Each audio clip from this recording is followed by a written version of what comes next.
Hello, how are you today? Today we are learning about mental health. Uh, I am doing Model 1 today from the mental health book. This is the book that we are going to use for this class. So it has about 4 modules. Today I'm going to do the first module. Mental health level 1, capable of caregiving for mental health wellness.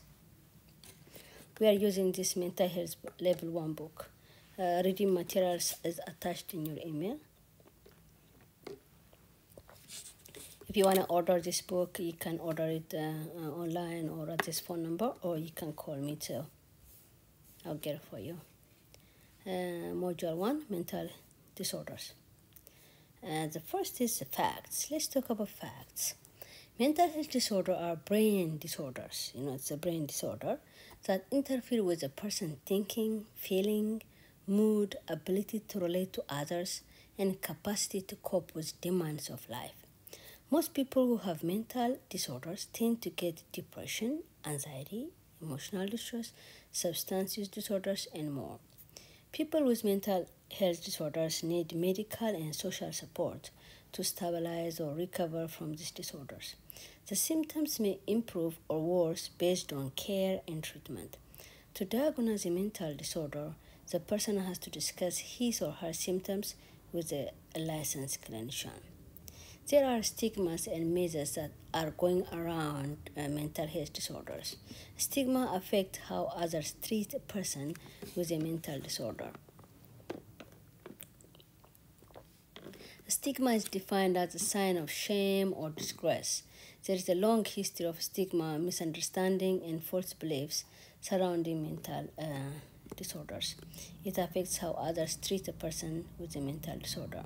Example, calling a person using offensive language or insulting language to refer to them like you are lunatic, he's like a nuts, he's crazy, things like that. It's important to not to allow stigma to impact your caregiving activities. Stigma make caregivers not to be able to be comfortable when assisting a person with mental health disorder. It also makes the caregivers to treat the person with mental health disorder differently from people with other conditions. Or it also makes caregivers to fear of the person, so they wouldn't give the caregiving their job the proper way. But instead, all caregivers need to do is they need to learn about various mental disorders. They need to learn about them, and they need to be supportive of the mental health people with mental health disorders as much as possible. So before we start, let's do true false questions. Okay, first, bad parenting causes a mental disorder. The answer is false. Mental disorders are biologically based on brain disorders.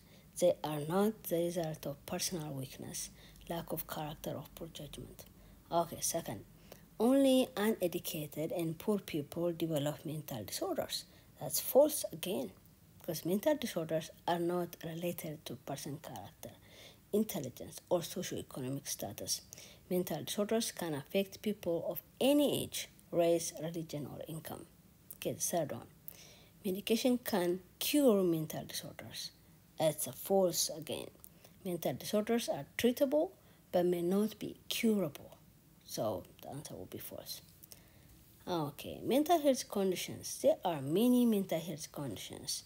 Let's look in here. Anxiety, autism spectrum, dissociative disorder, anti-hyperactive disorder, ADHD, post-traumatic disorder, PTSD, schizophrenia, schizoactive, obsessive compulsive, depression, bipolar, eating disorder, borderline personality disorder. There's a lot of them. We try to cover most of them in this class if we can. But the treatment for most of mental health conditions, the treatment for them, one is medication, two, psychotherapy or talk therapy, or they do medication and talk therapy at the same time, or support group. Most of them, they include those, but some of them, they may have more. Okay, anxiety. Anxiety is one of the mental health condition. Let's see, anxiety. As you see the brain of this person, anxiety, he has stress, he has a headache, bills, work, payment. He has a lot of anxiety. Anxiety disorder, if a feeling of means anxiety disorder is feeling of worry, feeling of a real or perceived threat that does not go away and can get worse over time unless it's treated. So the person, he keeps worrying too much to the point he cannot do his job. There's emotional symptoms and physical symptoms. Emotional symptoms are like feeling worry, feeling tense and jumpy, restlessness, irritability, being watchful for signs of danger. These are like emotional symptoms.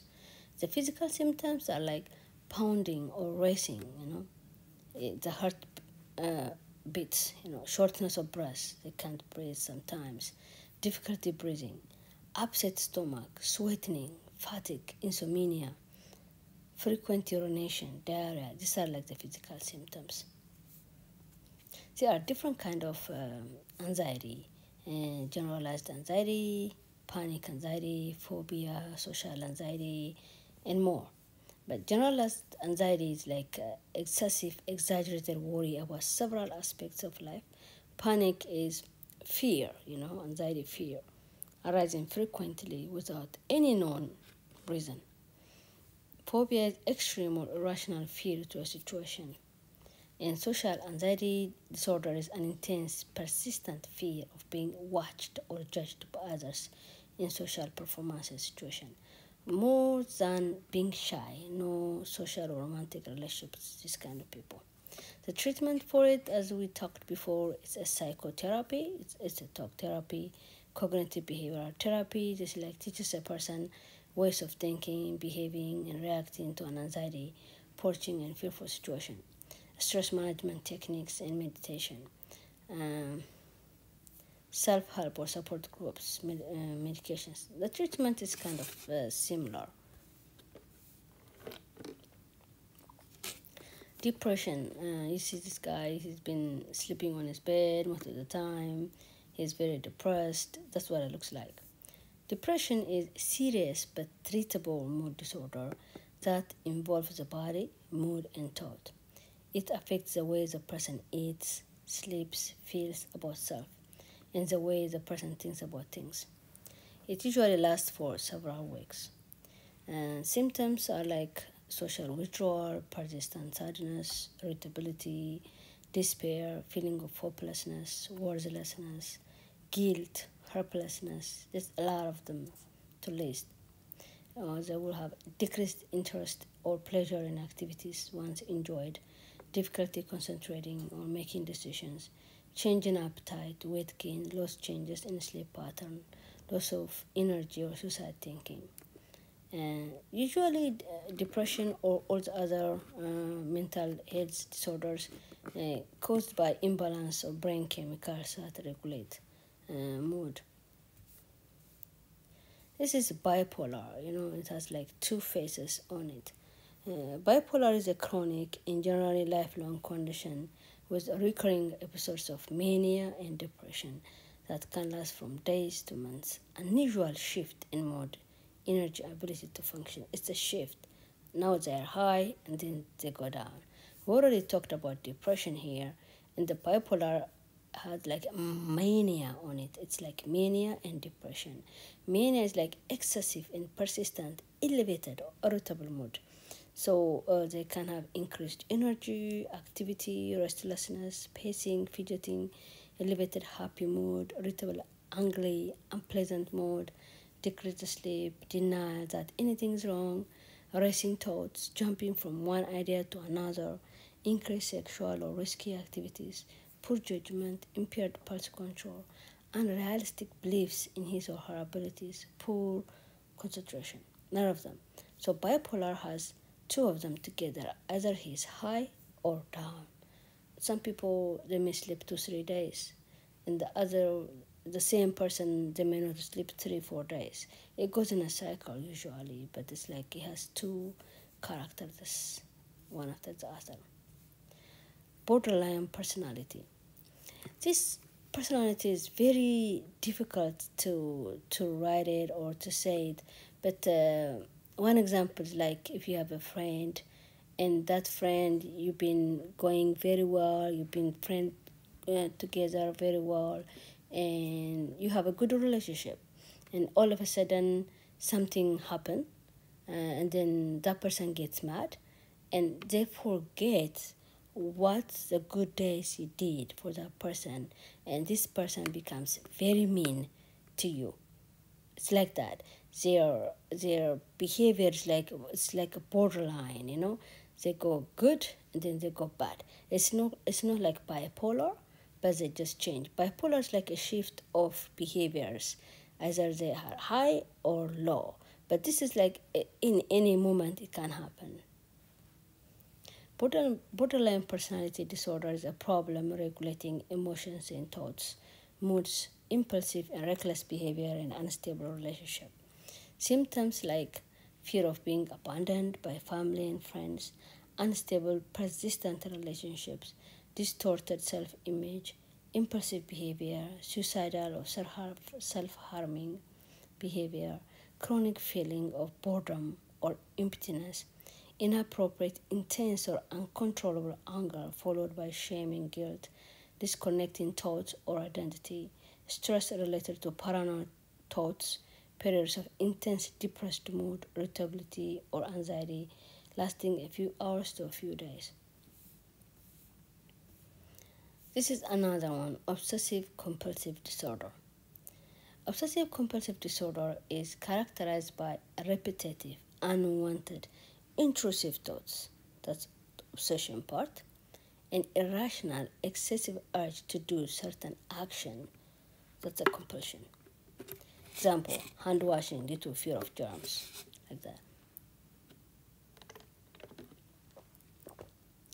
Obsession is uncontrollable and recurring thoughts. The thoughts is the obsession, like thought about harming or having harmed someone, doubts about having done something correctly, unpleasant sexual images, fears of saying inappropriate things in public. This is like a thought.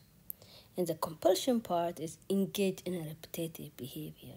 Symptoms like hand washing due to fear of germs, checking and rechecking to see if a door is locked or the stove is off, like that. Let's have a diagram here. So obsession, it goes in a cycle. Some person will become obsessed about something, and he will get very anxious about it, and he will do it. That's the compulsion part. And then he get a relief, and then the obsession comes again, and it goes in a circle. Post-traumatic stress disorder, PTSD. Post-traumatic stress disorder is a disorder that develops in some people who experience a shocking, scary, or dangerous event. Nearly everyone will experience a range of reactions after trauma, and most people will recover from the initial symptom naturally over time.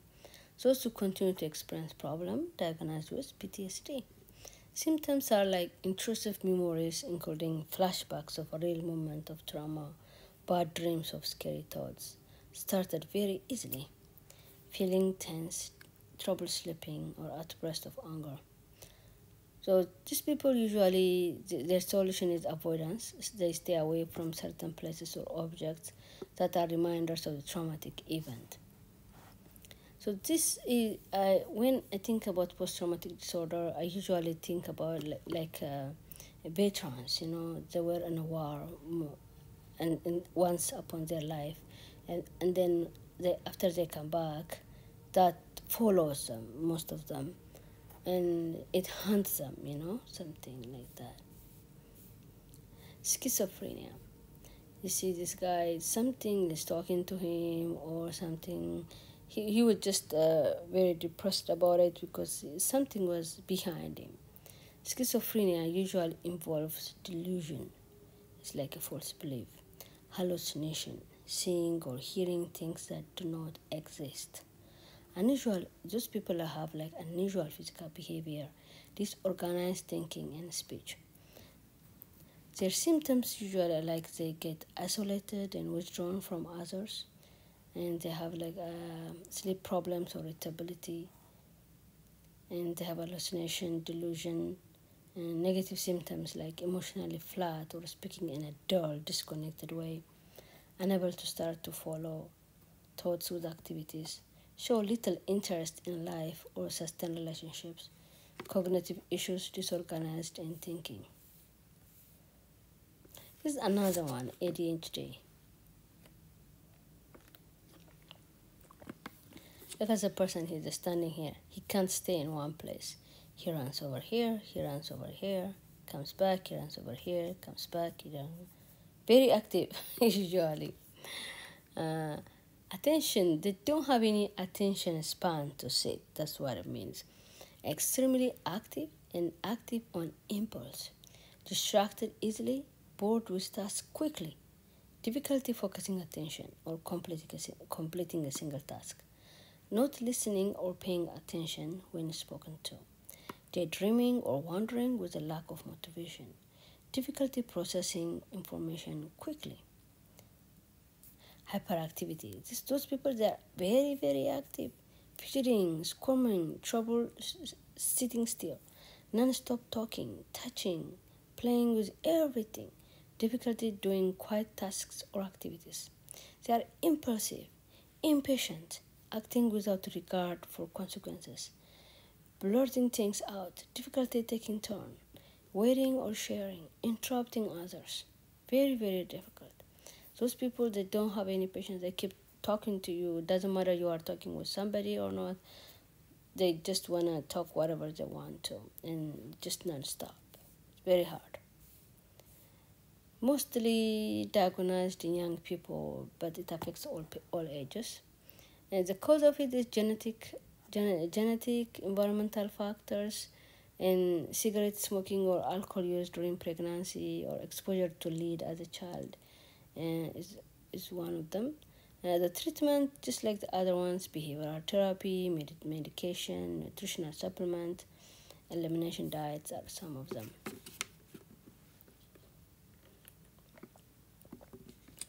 Autism. Autism is a very, very broad subject. So I'll try to make it very small, just to give us a little bit. Autism is difficulties in social interaction. That's what we see most of the time. And they have difficulties verbal and nonverbal communication, or they have repetitive behaviors. People with autism experience behavioral disturbance like emotional outbursts, restless behaviors, and visible distress when they encounter stress. Most of them, they delay in language development, and they have repetitive routine behaviors, difficulty making eye contact. They may have a sensory problem, difficulty interrupting facial expressions, or problem with expressing emotions, fixation on parts of objects, difficulty interacting with peers, or self-harm behaviors and sleep problems. As you see here, this is autism.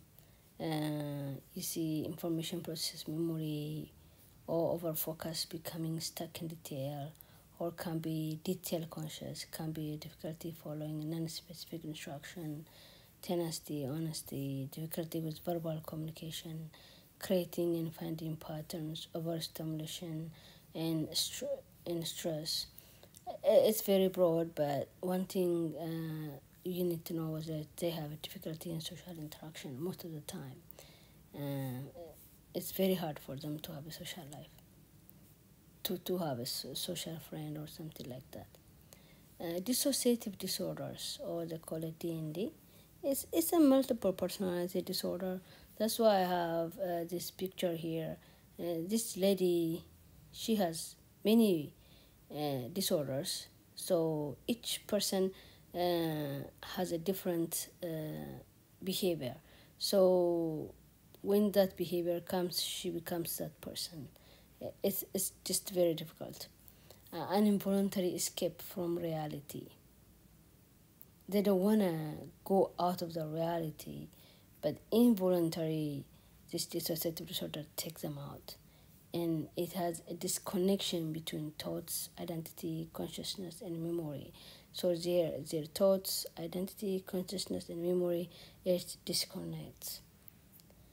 The symptoms of it like significant memory loss of specific times, people, and events. They can't remember sometimes. And they may have depression, anxiety, and thoughts of suicide. Like that. Sense of detachment from your emotion and emotional numbness, lack of sense of self-identity. So it's like involuntary escape from reality. So it's very hard. Something force you to leave reality, and you become somebody. That's what it is, practically. Eating disorder. This is a serious emotional and physical problem related to extreme issue with food and weight. The symptoms usually starvation, obsessing about weight, eating large amount of food, when then forcing vomiting and abusive laxative. See this lady, she keeps saying in a mirror she doesn't like the image in there, so she's striving to be the person that she wants to be. Schizoaffective disorder. This is primarily have symptoms of schizophrenia, just like hallucination and delusion, and symptoms of bipolar, like mania and depression. So they have the bipolar and the schizophrenia, they go together. It's like schizoaffective disorder. There are some terms in the book that the book explained. If you want to know, Angiospermia is when someone is unaware of their own mental health condition, or they cannot recognize their condition accurately. And dual diagnosis is a term for when someone experiences a mental illness and a substance abuse problem simultaneously. And psychosis is disruption to a person's thoughts and perception that makes it difficult for them to recognize what's real and what's not. The disruptions are often experienced as seeing, hearing, believing things that are not real, or having strange, persistent thoughts, behaviors, and emotions. Self-harm is hurting yourself on purpose. It's a sign of emotional distress. It's not mental illness, but behavior that indicates a lack of coping skills. It's different from attempting suicide. Insomnia is inability to get the amount of sleep and to function efficiently during the daytime. Okay, before we conclude, when you are working with people with mental health disorder, remain compassionate and realize that these people diagnosed with mental health conditions may behave or communicate differently in a way that may seem confusing. So, can you put a spoon in the jar? That's my first question. So you have like a spoon in here. It looks like different, but it's a spoon. I think when I put my PowerPoint in here, it changed the image. So in here, there's a spoon. Consider this as a spoon, and you're trying to put it in this jar. Is it possible? No, because the spoon is so big, so you cannot put it in the jar. It's the same thing in here. People with mental health disorders, they have a problem. Whatever you want them to do, they can't help it. They are possessed, they have a problem. So we are the one, we need to be understanding of them and try to help them. That's what I was trying to say. Thank you very much. These are my references that I used.